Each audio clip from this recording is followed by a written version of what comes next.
नमस्कार शेतकरी मित्रांनो, केंद्र सरकारकडून शेतकऱ्यांना भेट. शेतकऱ्यांना या 7 योजनेसाठी 14,235 कोटीचा निधी मंजूर. तर शेतकरी मित्रांनो, जाणून घेऊया या व्हिडिओच्या माध्यमातून त्या योजना कोणत्या आहेत आणि त्या शेतकऱ्यांना कशा पद्धतीने उपयोगी येणार आहेत. व्हिडिओला सुरुवात करण्यापूर्वी तुम्ही जर आमच्या चॅनलवरती नवीन असाल तर चॅनलला सबस्क्राईब करा, जेणेकरून तुमच्यापर्यंत अशीच नवनवीन माहिती येत राहील. तर शेतकरी मित्रांनो, केंद्र सरकारने शेतकऱ्यांना मोठी भेट दिली आहे. केंद्र सरकारने शेतकऱ्यांसाठी 7 मोठ्या घोषणा केल्या आहेत. या 7 मोठ्या निर्णयावर सरकार 14,235 कोटी रुपये खर्च करणार आहे. तर डिजिटल कृषी मिशनला केंद्रीय मंत्रिमंडळाने मंजुरी दिली आहे. यासाठी केंद्र सरकारकडून 2,817 कोटी रुपयांची तरतूद करण्यात आली आहे. शेतकऱ्यांचे उत्पन्न आणि राहणीमान उंचावण्यासाठी केंद्र सरकारने काही योजना आज घोषित केल्या आहेत. त्यात डिजिटल कृषी मिशन आणि पीक विज्ञान यांचा समावेश आहे. शेतकऱ्यांचे जीवनमान आणि उपजीविका सुधारण्यासाठी 7 प्रमुख योजना.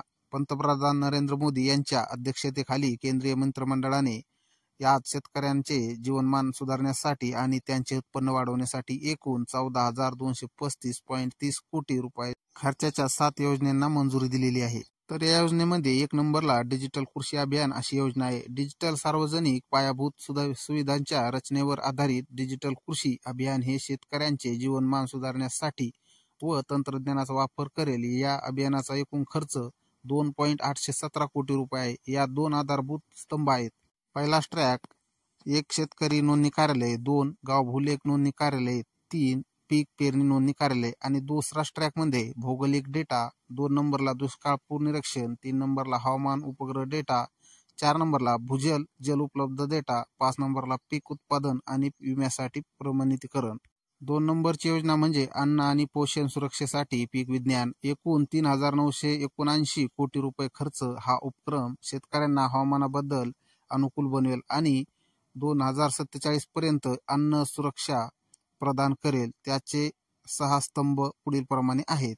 तर शेतकरी मित्रांनो, ते 6 स्तंभ कोणते आहेत हे जाणून घेऊया. 1 नंबरला संशोधन आणि शिक्षण, 2 नंबरला वनस्पती अनुवांशिक संसाधन व्यवस्थापन, 3 अन्न आणि चारा पिकांसाठी अनुवांशिक सुधारणा, 4 कडधान्य आणि तेलबियाणं पिकातील सुधारणा, 5 व्यावसायिक पिकातील सुधारणा, 6 कीटक सूक्ष्मजंतू परागत इत्यादी संशोधन.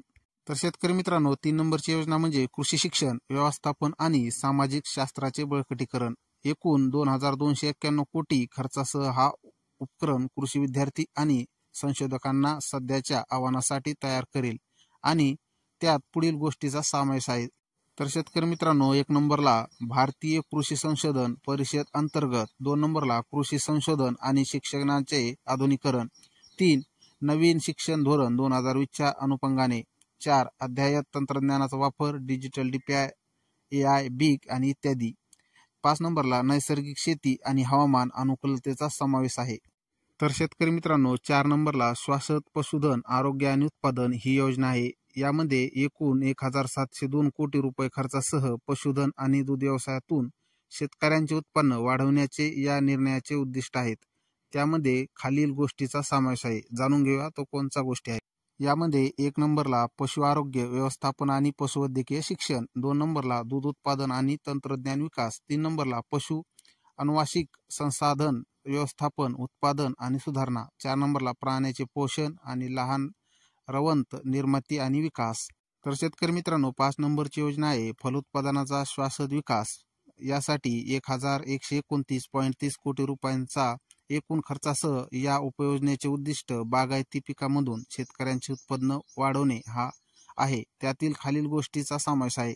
यामध्ये 1 नंबरला उष्णकटिबंधीय, उपउष्णकटिबंधीय आणि समशीतोष्ण बागायती पिके, 2 नंबरला मूळ, कंद, कंदाकृती आणि सूक्ष्म पिके, 3 नंबरला भाजीपाला, फुलं शेती आणि मुरूप पिके, 4 नंबरला वृक्षारोपण, मसाले, औषधी आणि सुगंधी वनस्पती याचा समावेश आहे.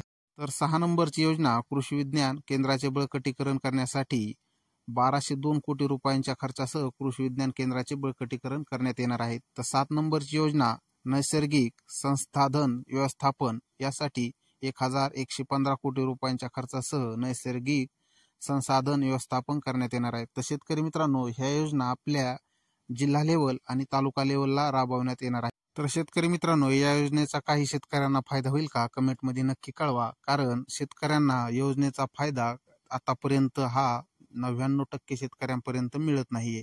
तर शेतकरी मित्रांनो, तुम्ही जर आमच्या चॅनलवरती नवीन असाल तर चॅनलला सबस्क्राईब करा, जेणेकरून अशाच नवनवीन माहिती तुमच्यापर्यंत येत राहतील.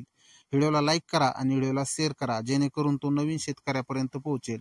तर शेतकरी मित्रांनो, व्हिडिओ शेवटपर्यंत पाहिल्याबद्दल तुमचे खूप खूप